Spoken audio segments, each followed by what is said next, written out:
to me, I always was wrong. And in my head, even though if I fucked you up or if it could have been crooked, whatever. Once I started learning what I was doing, I started falling in love and me losing my baby sister. Ooh, yeah, then I was like, ooh, that's hard. I want to say the fire happened on a Tuesday. It took me all Wednesday to find a salon off. Thursday morning, I was back cutting 9 a.m.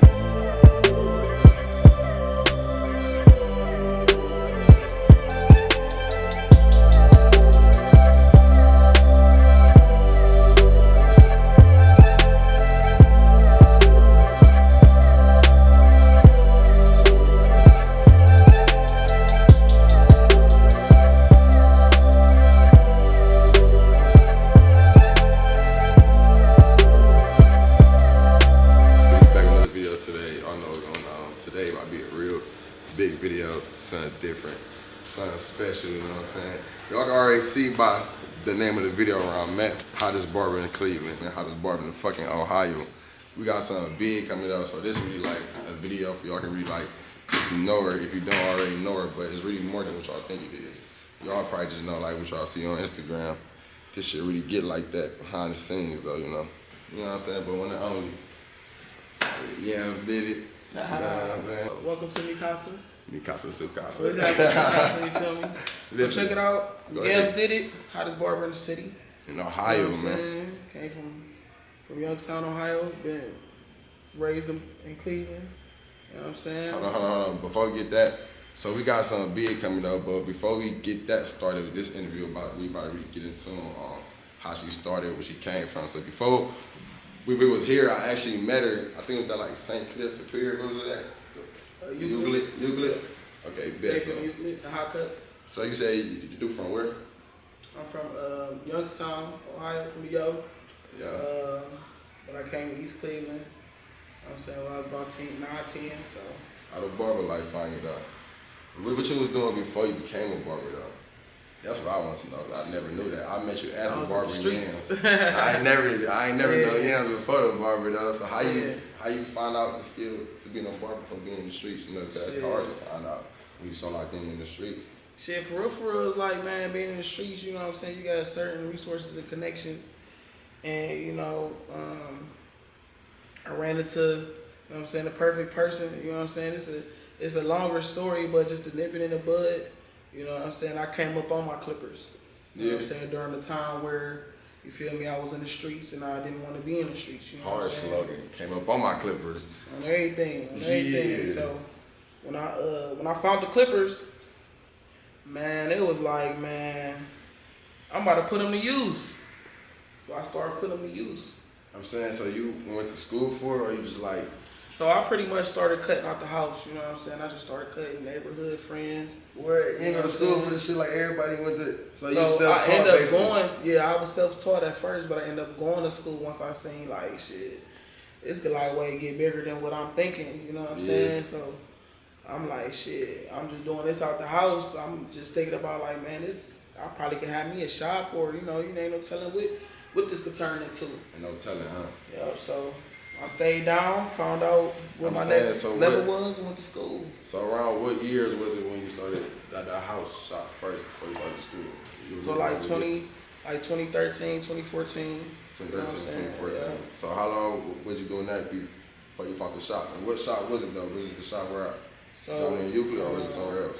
No, so my first shop was Hot Cuts.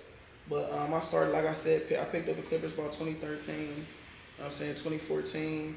And then by like 2015, I mean, like, for real, I was just playing with it, you know what I'm saying? Playing at first, you didn't know. Yeah, I wasn't serious with it. It was just to make some extra money, you know what I'm saying? Okay. Because one thing about me is I'm a hustler before anything, so, you know. And then by like 2015, once I really was putting in the work and I started, you know, getting a little clientele or whatever, I was like, shit, I need to figure out what I'm gonna do. So how you find Hot Cuts? Like how you like, damn, let me. So basically I started school, I signed up for school 2014, 2015. Okay. And December 14th, 2015 I signed up. Okay. I went to barber school, I started January 16, 2016. During barber school I ended up meeting one of the barbers that was you know, doing his thing or whatever. Shout out to my dude Dump. He introduced me to Hot Cuts, the spot that he was at. Okay. And then shit, I went and met the owner. I was like, shit, you know what I gotta do to be in here? I'm saying, Start letting me work in there after hours. Seeing your work from hot cuts, your work from now, like, what did you do? Say like, damn, like I was like terrible, or like you done like made so much progress. If you ever go back and look at it, just at your work, or you still feel like you just jump off the gate just straight skillful? So I would say, like, you know, when you first jump into something, nobody, you know what I'm saying, is at their best, of course, but to me, I always was raw. Yeah, I always thought I was raw. Yeah, you know what I'm saying? In my head, even though if I fucked you up or if it could have been crooked, whatever, in my head, I'm like, you know what I'm saying? Everything I touched was golden. You know what I'm saying? I don't, and because I feel like I believed in that I was raw, that made people feel good and feel good about the product and the cut. Okay. You know what I'm saying? Confidence is the key, huh? Yeah, so, you know, but once I started learning what I was doing, I started falling in love, and then I gained a passion for the barber game, and that's when I started really taking things to another level.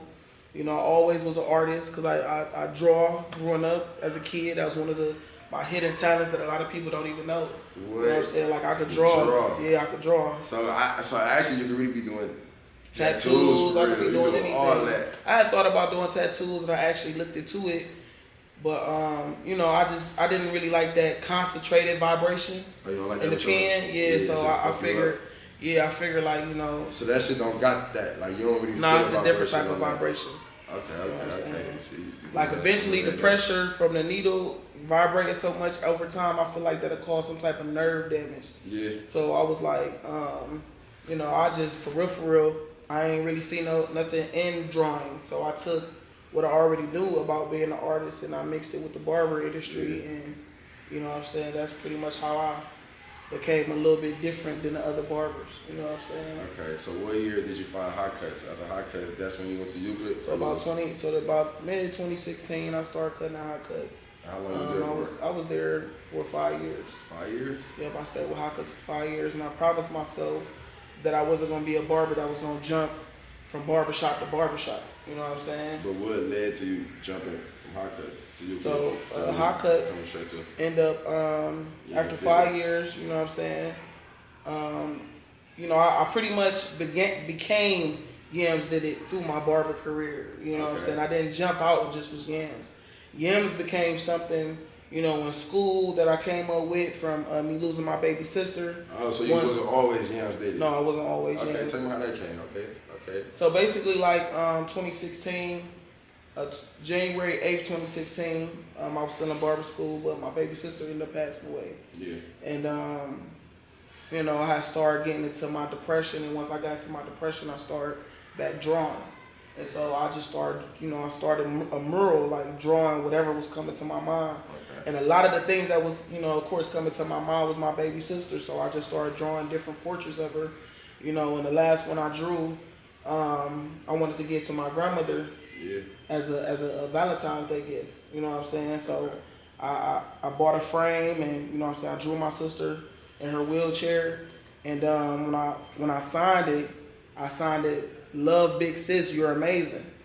And so when I seen the words "you're amazing," I'm like, you know, that was one of the words that I kind of, you know what I'm saying, adopted for my baby sister, because I just feel like her whole journey with being sick and, you know, waking up every day and not being able to talk, walk, or anything like that, that shit just was amazing to me. If you don't mind, tell everybody what type of sickness did she have? She passed away. So she was born with cerebral palsy, like oxygen to the brain, and so she couldn't walk or talk or anything. She was never going to be a normal kid. You know what I'm saying? She wasn't going to be able to grow up, have kids, none of that. You know what I'm saying? So she was a baby her whole life. And they had told us that she was going to have a short life span, and they actually didn't expect her to live past 8 years old. So she ended up living till she was 16. 16. Yep. And so on January 8th, 2016, my baby sister. Yeah, yep. So her death date was just January 8th this year. Just passed. So this would make, she would have been 25 this year. Yeah. Yeah, she'd be 25 this year, and this would have made 9 years of her being gone. Man, she's probably so happy for you, boy. Oh, for sure. When my baby sister died, she took her last breath in my arms, and so I promised her that I wasn't going to give up on this barber shit. So, you know, it's been forethought ever since, and it really became my why, and that's what motivated me every time I'm you know what I'm saying, involved with barbering because, you know, that was something that I promised to her and that was sacred, you know, as a sibling. Yeah. You know what I'm saying? So, no, that's different. Like, you know, I cherish it different. Yeah. A sibling party here. That's like a best friend, man. Yeah, and so, like, you know, it was hard seeing her like that, but, you know, just the fact that she didn't have to suffer anymore, you know what I'm saying, that put me at peace. Okay. You know what I'm saying? So, but my baby sister, she the one that really motivated my barber name because, like I said, when I signed You're Amazing, I seen the yams just popped out at me. You know what I'm saying? I underlined the YAMZ, and I'm like, damn, yams, I like that. So I'm like, shit, that's about to be my barber name. You know what I'm saying? So just off that drawing, that's how I came up with yams. You know what I'm saying? How the did it part come out when she was seeing your work? Like, I did that. So the did it part came out actually when I was working on my last service for barber school to graduate. You know what I'm saying? You need 1,800 hours and you needed a certain amount of services. And I had made my last service and my last client to complete that service. He was like, man, I want that last cut you did. It was like when you did that. He was like when you cut it last time. I was telling everybody yeah, did it. And so when he said, "Ooh, yeah," then I was like, "Ooh, that's hard. Fire. That's fire." So that day, no, for sure, that day, I changed my Instagram from Fly Ass Boss Cuts to Yamzdidit, and it was like for some reason when I changed my Instagram to Yamzdidit, everything changed. So your fucking name matter. Yup, hell yeah, your name matter. That's your brand. That's your brand. You know what I'm saying? And then when your brand got significant meaning behind it, it's gonna make you push it different. You know what I'm saying? And it's gonna motivate you when you hear it. Anytime somebody say yams, I think about that You're Amazing. I think about my sister automatically.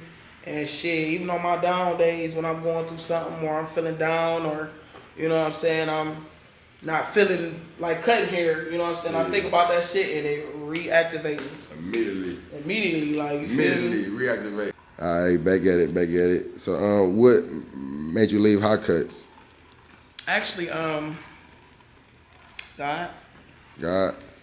because leading up to the situation that happened, I was already praying to God about, you know, helping me find my destiny and helping me in going to, you know, a direction because I started getting stagnant and was doing the same thing over and over, and I just was like, come on, man, it's time to do something different. But the shop caught fire. Hot Cuts? Yeah, the shop, you know, one of the tenants upstairs had some issues going on, and, you know, a fire started in that apartment, and it caused the whole building to have to evacuate. And during this time, I was out of town, so as the shop catching fire, people started tagging me, you know what I'm saying, on Instagram, and so, you know, Where was you at? I was coming from Columbus with my peoples, you know what I'm saying, from a funeral. And, you know, my peoples was like tagging me, and I'm looking like, what the hell is going on? Like, I'm like, no, this must be some type of, you know what I'm saying, some type of joke or something. And I'm seeing like a video of the barbershop smoking, and they're like, yams, what's going on? Da, da, da. I'm talking about, I'm pushing on the freeway like, oh, hell no, you feel me? So I get to calling the barbers, like, you know what I'm saying, calling my peoples that work with me. I'm like, what's going on, y'all? They like, man, yeah, like, we grab what we can grab, but, you know what I'm saying, they done closed the doors to the shop. I'm like, what? So I get to the city, I pick up my equipment, and immediately I start trying to figure out what my next move was about to be. And so I made a few calls and started looking at salon lofts. You know what I'm saying? Because I knew that I didn't want to just go to another barbershop. And I needed something immediately. So I made a few calls, ran into my boy. He owned a salon loft with a whole bunch of suites. I pulled up, checked the suite out. I liked it. You know, put some paint on the wall, put a chair in there, got my equipment, put my equipment up, set my equipment up. I want to say the fire happened on a Tuesday. It took me all Wednesday to find a salon loft. Thursday morning, I was back cutting 9 a.m. Where was you at? That's where you found Euclid? So I was around the corner in Cleveland Heights right here. Oh, right here. Yeah. So that was right after when the shop caught fire. Yeah, I was down there. Yeah. Okay. I remember that area. So when that happened, I started cutting out the sweet, and it was like, you know, my whole life had just changed within 72 hours. How long was you down there for? Like a year, right? At the sweet, at the little off. So Year and a half. I was actually March, April, May. I was there for like 5 months. 5 months. Yeah, I was there for 5 months.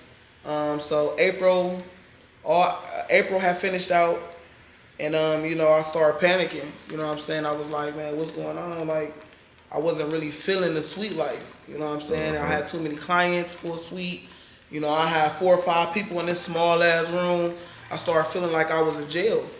So that right there was like, I gotta figure this shit out. I gotta figure it's this time. out. Yep. It's about that time. And so, now. you know, I would prep talk to myself and say, man, so what is it that you want? And I was like, you know what? I know that I'm not. My loyalty always was to the shop that gave me a chance. And so I knew that I wasn't gonna go to another shop. And I was like, you know what? It's time. It's time for a yamzdidit. It's time for a yamzdidit shop.